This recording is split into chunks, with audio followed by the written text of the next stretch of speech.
Hi, I'm Ed Park.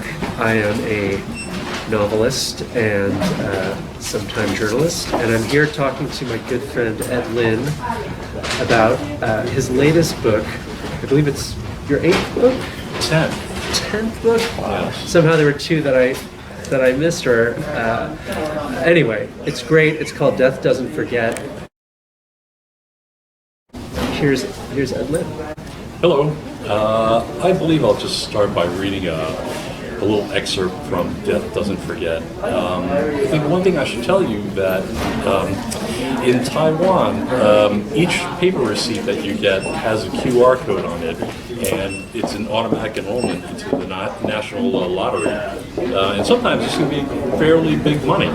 So this scene has a character, ne'er-do-well, named Boxer, who bought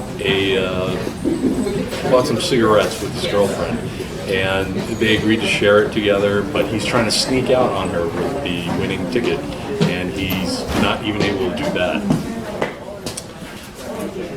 "We're lucky that I smoke," Boxer declared, smiling as if to offer his yellow and purple teeth for proof of his habit. "And you've been trying to get me to quit for years." "We're lucky that I managed to hold on to that receipt," Su Lian said. Boxer picked at the mole at the side of his chin. "We said we'd split the money evenly." Su Lian wavered. "We did," she said. He stood up triumphantly with as much dignity as a lanky, shirtless, functioning alcoholic could muster. "I'm going to the bank now to get our money." Su Lian slid across the mattress and put her feet on the floor. "Hold on, Boxer. I'm coming too." Boxer shoved the receipt to the bottom of his left pants pocket and wagged a finger at her with his right hand. "You don't trust me, huh?" He snatched a work shirt from the back of the chair and punched his arms through the short sleeves. "You never think I'm good enough for you, Su Lian. Is that it? Are you trying to make me leave you?" She sat on the side of the bed and put one foot on top of the other.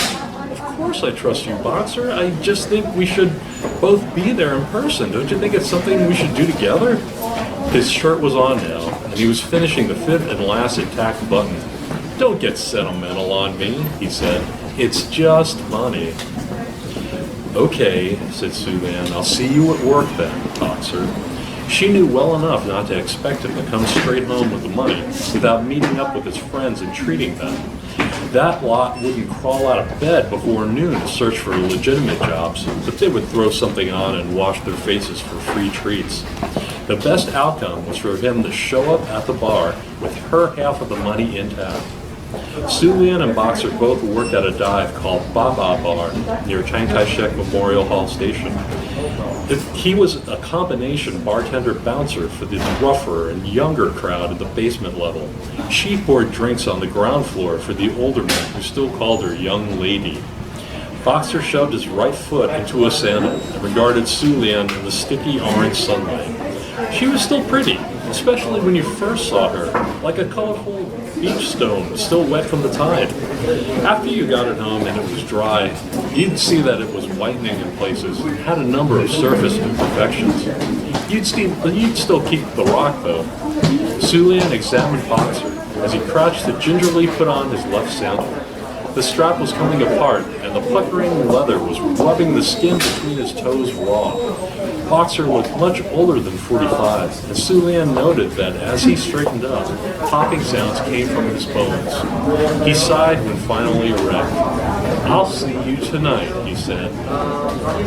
"I'll definitely leave your share of the money untouched," he added, gathering his hands together in a promise to her and a prayer that he could keep his word. Su Lian gave a grim smile and smoothed the sheet around her. Thank you. So that's how the book opens. Any good reader will know that things are not going to go according to plan. And you mentioned the lottery tickets that you get as part of your receipt every time you buy something in Taiwan. And I don't know if the camera's picking this up, but the cover, which I think is great, shows replicates that ticket in the shape of a skull. And there's a lot to talk about, but one thing I wondered, this is your third book set in Taipei. It's all good. Anyway.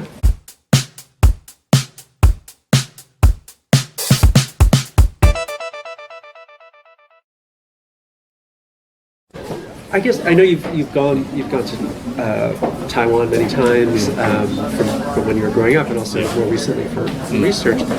I'm wondering, like, was this something where you noticed that they're doing this with the receipts and the lottery tickets, and you kind of stashed that in your brain, or was it immediately like, I want to use this as like the centerpiece for a book? Oh, I didn't think about it till pretty recently. Okay. I just, I feel like in the States, when you buy something from a drugstore, it's like, it got this coupon at the bottom like that for you to come back, and I'm like, ah. And so, like, I just see this QR, I don't even pay attention, I'm just like, I throw it in my pocket.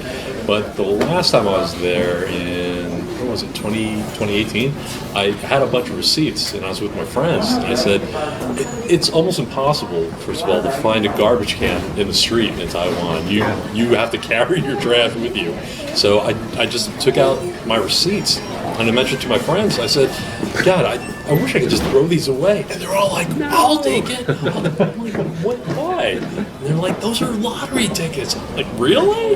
And I still gave them to them, but But did you? At what point was that sort of the? I guess what I'm trying to say is, was that like the seed for this particular book? Like, what if I? Yeah, had, that was the beginning. Someone like Boxer, Wow, they just loved it. I mean, maybe they'd win like $1 or $2, but like they just loved having the chance, Boxer, the character who, along with his girlfriend, purchased the ticket. How much does he? It's quite a bit of money. It's quite a bit of money. How much does he win? I think it was the equivalent to 60,000, something like that, 60,000 US. But that'll go a long way. It's a good chunk of good chunk of change. I wonder. Speaking of, I don't want to give.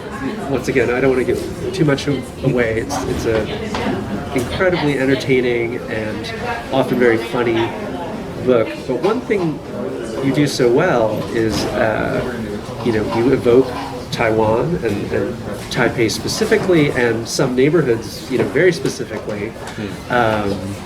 The night market where Jingnan, who sort of the protagonist in previous books, where he works, and I guess in this book, this is the first book in the sequence, right, where it's not in the first person. Yes. So the earlier ones, it was from Jingnan's point of view, and here it's a more panoramic, kind of a close third person, to be technical. And I'm wondering, how did you decide to write it in this fashion? Was it the story that determined how you approached the voice? And also, as I was reading, there are a lot of characters and a lot of sort of it's kind of this panoramic view, and like just how you manage to kind of switch perspective and know when to like jump from character to character. I'd be interested to hear about your process there. Okay, cool. Well, with each book that I've written, I've tried to do something a little bit different, like a little bit adjusting, like with the pace, or maybe the way things would unfold. The first book is a fairly kind of standard-ish kind of mystery. The second one, it's just very a slow kind of burn sort of thing, kind of like an incense stick. Itself. It's just called incense. The third one is a bit more slam bang kind of thing. And I had been reading the books of James T. Farrell, author of Stencil Hunter again, and incredibly prolific writer. He published 2 or 3 books per year, like crazy. Yeah. In addition to the Studs Lonergan trilogy, he also wrote the Danny O'Neill pentology, which includes some of the same characters. Yeah. And so I read all 8 books together, and I thought it was just so fantastic. So there's overlap between those two sequences. In terms of Yeah, characters. yeah, and time too. And you see studs like falling apart, in the pentology from a distance. But the way that he talked about the Irish American and Irish immigrant communities in Chicago was just fantastic, and so well done in the third person. I just thought I'm totally going to rip this off. Yeah. Reading this. And so I just kind of tried to stick with each person, just to not only get a taste of their daily routine, but how they ended up here. Right. The first 3 books, in the first person, it's hard to get really in depth with each character. Yeah. I kind of felt like maybe here is a point where we could just kind of have that panoramic look, and the first 3 books are all based on the Han Chinese majority holidays in Taiwan, like Ghost Month itself, and then there was the Mid-Autumn Festival, and then of course the 9/9 holiday. But this one is more centered around the Austronesian Aboriginal thing. So I wanted that to be different. So I'm as well. kind of, maybe you could talk about that for a little bit. I mean, I've actually been to Taiwan many times. My wife's family's from Taiwan, and recently I went down like a Wikipedia, black hole, looking up Taiwan and other indigenous Taiwanese cultures, and you talk about it's Dwayne, right? Yeah, Who yeah, is yeah. Amis or Amos? Yeah, Amis. yeah. And when I read it first, I was like, was it like a Martin Amis reference that I missed? And then he keeps talking about this Austronesian festival, and I put it together. Could you? I know it's a big subject, but one of the things I love about your books, and this book in particular, is how it breaks down a very complicated place and complicated subject. And Taiwan is much in the news these days.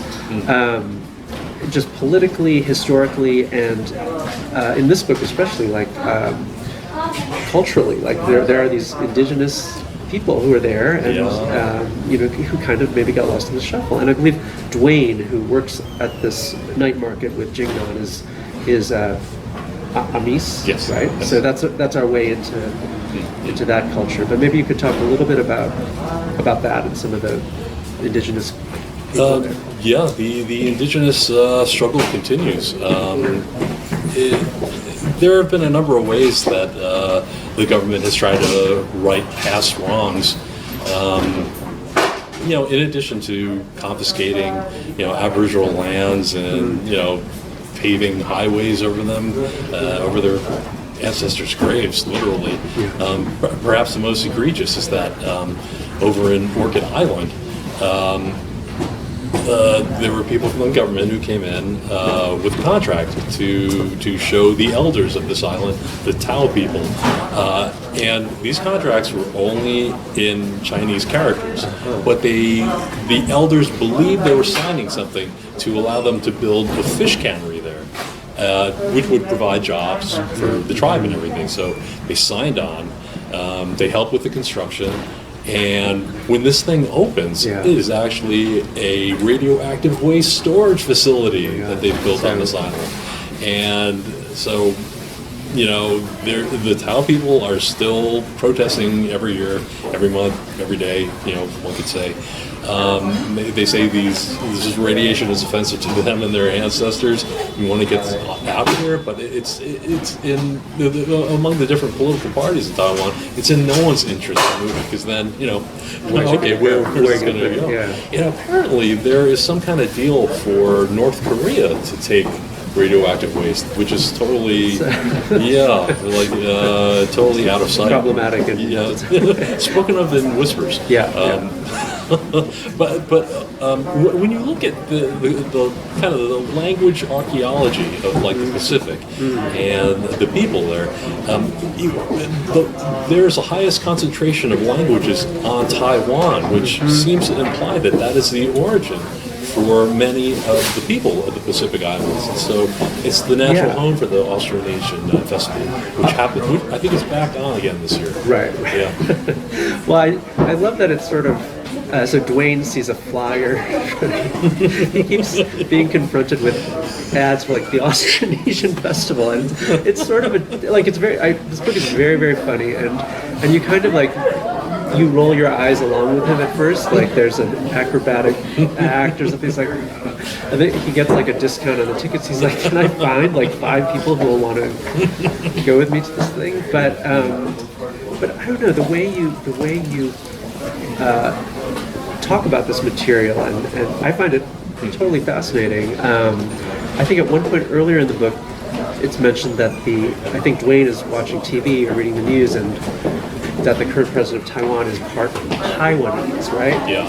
And so that's like and that's probably a first in terms of political leadership, like the president of Well, Taiwan. identifying As such, yeah. Yeah. But it's like a great way to kind of get into his character and get into these indigenous cultures. And this isn't giving anything away, but there's a place in the book. Is it called the Hope Center or the Hope Project? Or am I getting that name wrong? Yeah, the Hope Building. The Hope, yeah, and so you've got, programs for indigenous people, non-Han Chinese in Taiwan. You've got programs for ex-prisoners. Or current prisoners. And also foreigners, right? So you have somebody from Vietnam, and I guess it's just such a vibrant and complicated, portrait of Taiwan that Taiwan's a relatively small country, but like to have all these different social groups, sociological groups, and cultures mixing, it just feels this isn't kind of a straight up like touristy book, I guess I would say. Yeah. But maybe we can talk about, because speaking of tourists, one thing that Jingnan, who runs the night market stall, is very good at is Instagram, right? Yes. And there's this running conversation in the book about, I think a cab driver's like that, some of these places are just for tourists, right? There's no Chinese characters on these signs, and maybe you could talk about like that aspect as well. Like, what is Taiwan now, or what is Taipei now? Wow. How are you putting that forth in your fiction? Wow. That's like 3 questions. That's a really big question. Just a general. It's just a general kind of thing. Taiwan and Taipei are so many things all packed in together, and it's kind of like what you want it to be. Yeah. You can go to the places you want. You can hit the night markets. You can eat whatever food you want.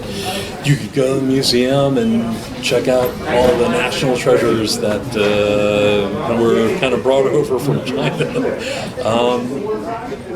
You could go to the nightclubs and hang out there. The nightclubs are, I understand, very good. And I've really been myself.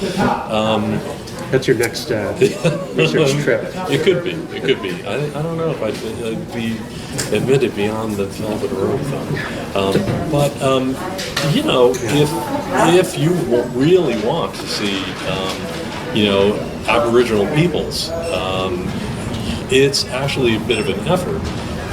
But I feel like that effort is almost always rewarded. Everybody knows about the National Palace Museum. That's like the giant museum No, but did you know just down the street a little bit farther is the Aboriginal Museum, which has all kinds of artifacts of the tribes there and performances upon occasion. I remember that the government at one point was trying to build sort of this Aboriginal, you know, tourist kind of marketplace, but it was located kind of off the beaten path in Wanhua, one of the older sections of Taipei. But it was released with great fanfare. Like the mayor was there, you know, cutting this ribbon there, and to show like, hey, we're providing opportunity for the Aboriginal people and everything. And so I was like, I read about it, and I said, the next time I go to Taiwan, I'm going there. You're going there. And so I went there, and I had to walk through this, you know, Taipei itself is somewhat pedestrian friendly. The path that I had to go on was very unfriendly, including like this crazy rusted out overpass and everything. I finally got there. Yeah. This place is like empty. There are like, you know, 7 different like marketplaces. Only one of them is open, like this restaurant. And I came in there and I said, "Is this the place that was launched with great fanfare like a year or 2 years ago?" And the woman working there said, "Yeah, it is." And I was like, "Where's everybody?" And she's like, "You know, people just kind of gave up on it." And I said, "Is there anyone who provided the training, the job training?" And she said, "There's a graduate student who comes in once a week." That'll do it. Yeah, and the amazing thing that she told me is that even though they were being trained into operating a night market stall, that at night it was traditional for many Aboriginal tribes to be at home with the family. So the whole idea of working at a night market is against the culture. Against their, yeah. So it was like this well-intentioned government program that was completely bungled. They didn't do the homework. And didn't realize, It was done without the input of the very people that it's supposed to help. That's fascinating. Yeah. And then I went there 2 years later, and the restaurant was gone. But there was a woman who gave me some rice wine. We drank a few shots. There you go. Yeah. It was kind of a storage space. They degenerated into a storage space. From her point of view. It might be. Wine shots in my empty store. Well, maybe we can talk a little bit about the book itself and the plot itself. And you set it up. You know, it's an irresistible setup. Like, you read this book, you know something's going to happen. Jingnan, as you've said, is this character who runs a stall in the night market, and he's not a secondary character, but he's much more in the background. What else can you, without giving stuff away, what else can you tell the potential reader about, like, how it's set up and how it moves? Well, you know, I have different characters who kind of represent different aspects of Taiwanese society. We have Frankie, who's like one of the old mainlanders. Frankie the cat, one of the old mainlanders who came over in the wake of the Chinese Civil War.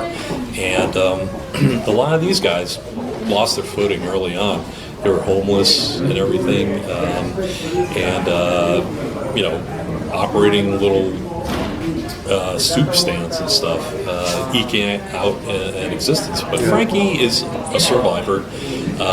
He was part of the Orphan Brigade, which was this propaganda tool used early on during the Cold War to say that these are all offspring of men who were killed in battle against the communists, and they are going to get back to revenge. Sure. You know? Take back the mainland. Kind of thing. We've already talked a bit about Dwayne. He represents a certain sector of the Aboriginal population. And then, of course, Jingnan's girlfriend is very hardworking. I would say kind of typical overachieving. Nancy. Nancy, over at the country's most prestigious institution. She's working on like some kind of biomedical research kind of thing. She hasn't really thought much about like, you know, the ethical implications of what she's doing, but she's very fascinated by it. She's still interested by it. In fact, at one point, she mentions that she was offered a bit of a scholarship kind of program, research thing in Australia. And Australia is often seen as a land of opportunity for many upwardly mobile Taiwanese. You know, let's see. Well, they all kind of, you know. I mean, what's great is you never lose there are a lot of characters, you never lose your way, and it's sort of the central, I won't give too much away, but there are two murders that happen in quick succession, and all of these characters have some contact, to a greater or lesser degree with them, and so they're all kind of wrapped up in this. And as you're going through this kind of, like a procedural, right? You're trying to figure out, and there are cops coming in, sometimes corrupt. We're also learning about their different backgrounds and lives, and it's sort of, I don't know, the way it's put together, I just think is so good and so compelling. And I guess the word I want to use, it's like everything is in the right proportion. Right? Oh, nice. But I would also say that's true. Like a bento box. Like a bento box, right? But I would also say that's true in terms of the way you use, social realism, the crime mystery tropes, and also humor. Like it's not a straight out comedy by any means, but it's very funny. I don't know. There's a page, I sometimes write like ha in the margins, and there was some page where I had like 4 ha's. I was like, this is like you set up. And I know some of your other books, your first book especially, Waylaid. It's laugh out loud funny. But maybe you could talk a little bit about balancing humor with mystery, with crime. And are there writers you admire who do that, or how did you come to? I feel like probably the funniest classic crime writer is Norbert Davis. Never heard of. Yes. Yeah, okay. But he I thought you were going to say Westlake or something, but I don't know this stuff. He was in Black Mask and also Dime Detective. He was probably best known for a series of stories called the Max Latin stories. Okay. And kind of like Jing Man, Max Latin was this guy who operated this restaurant and like figured out crime sitting in his preferred seat and everything. Incredibly funny, like bursting with humor, and so like little scraps of his stories I've been trying to pick up, like in crumbling pulp magazines. Is there a collection out? There is a collection. It was published by Mysterious Press, I think. Okay. It was like The Adventures of Max Latin, but it went out of print pretty early on and became a prize kind of thing. But yeah, everything's free on the internet, so check it out. Okay. Norbert Davis. Can I tell you something about the kind of most of the final edits of this book? Yeah. I did it in a haunted building.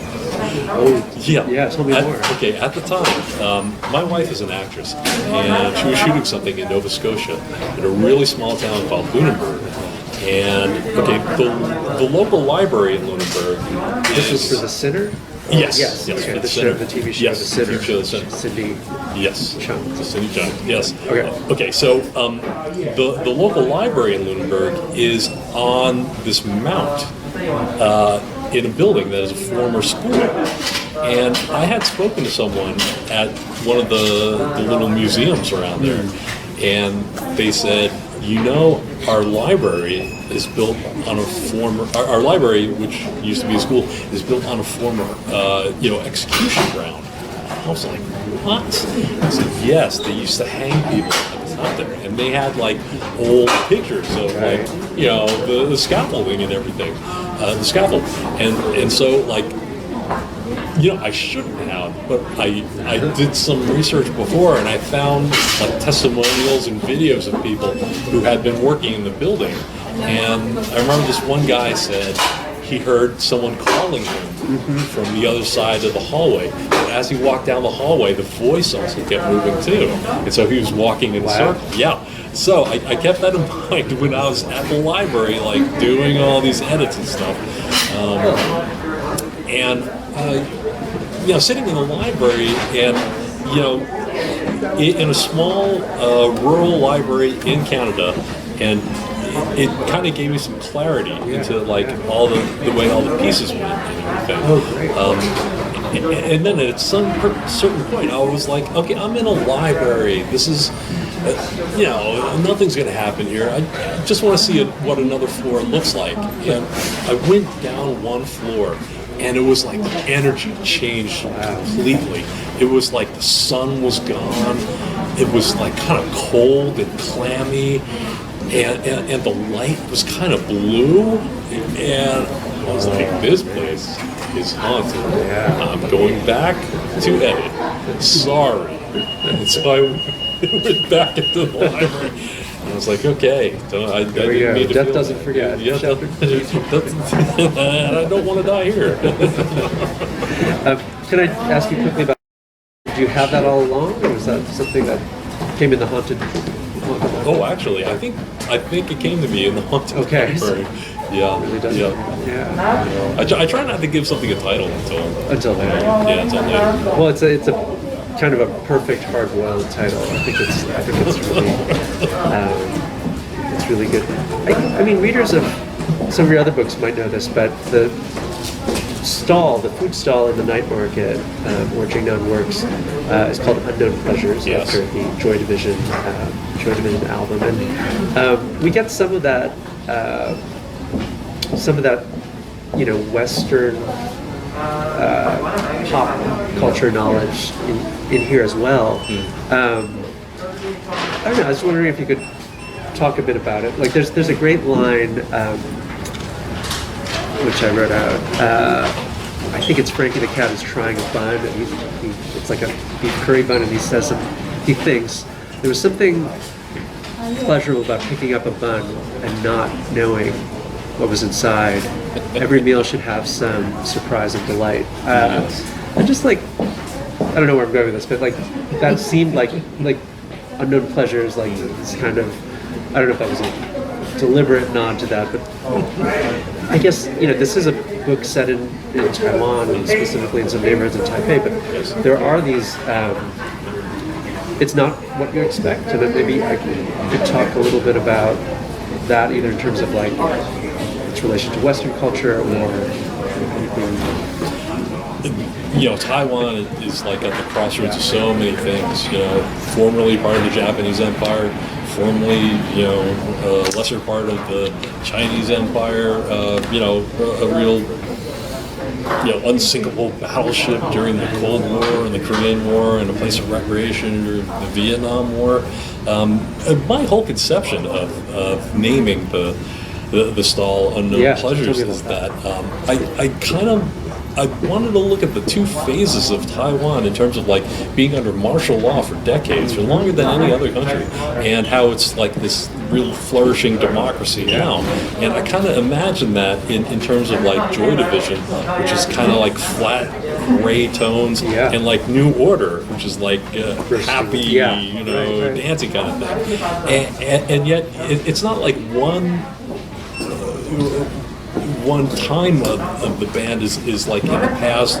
They're both still relevant. I mean, New Order still has to play Joy Division songs. I think I always have to end with Love and Terror. And so like that currently exists, I feel, on top of everything else in Taiwan. The whole kind of like the so-called White Terror period under martial law is like still, it's prominent during every election cycle, of course. But it's something that is still always kind of there. Yeah, I love that. The way, I mean, it's not just a clever name, Unknown Pleasures.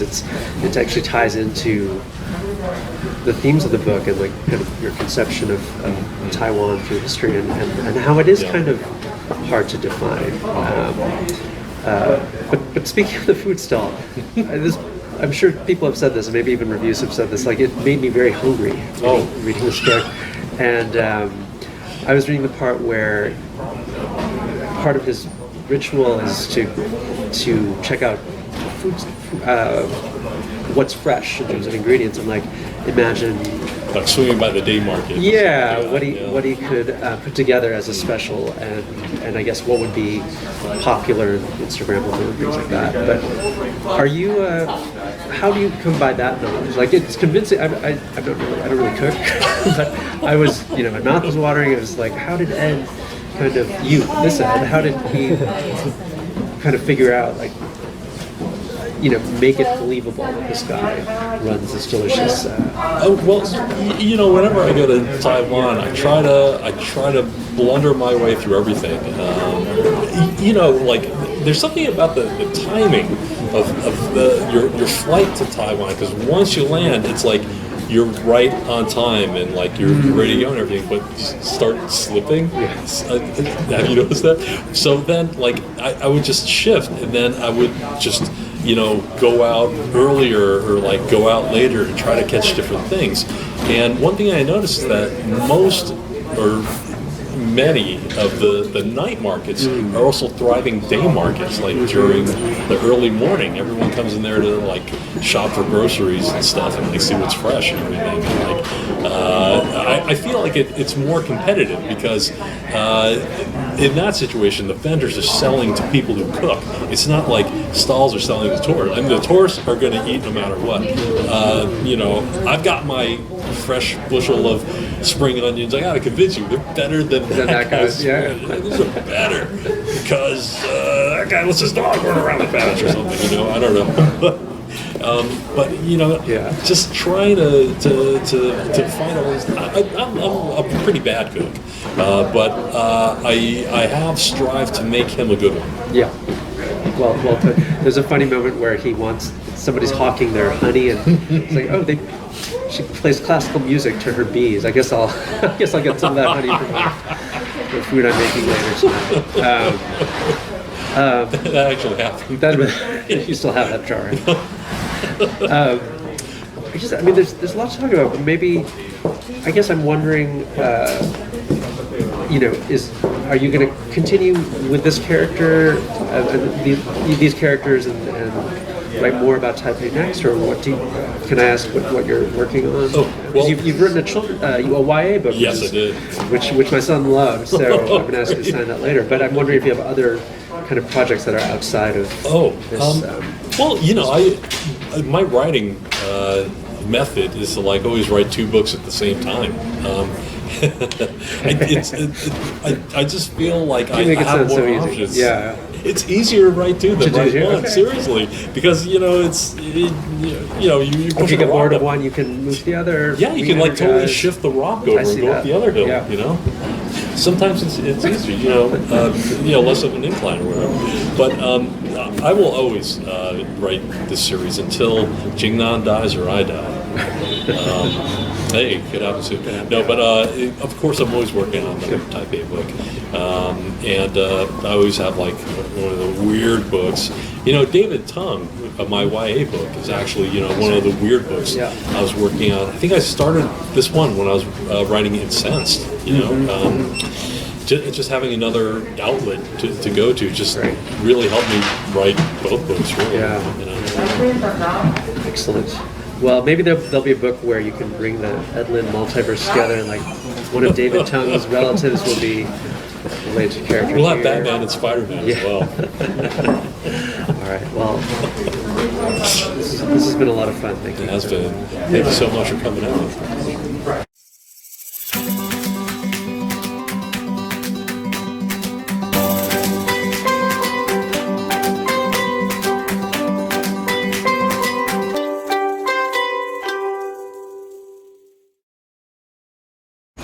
Hi, I'm Ed Park. I wrote this novel, Personal Days, which came out quite a while ago, but it still holds up. Now that nobody's working in the office anymore, what could be better than an office comedy? I'll have a new book out next year from Random House, and maybe I'll come back and talk about that then. But please pick up some signed copies here at Kinokuniya, and maybe click on the link for more goodies. Thanks.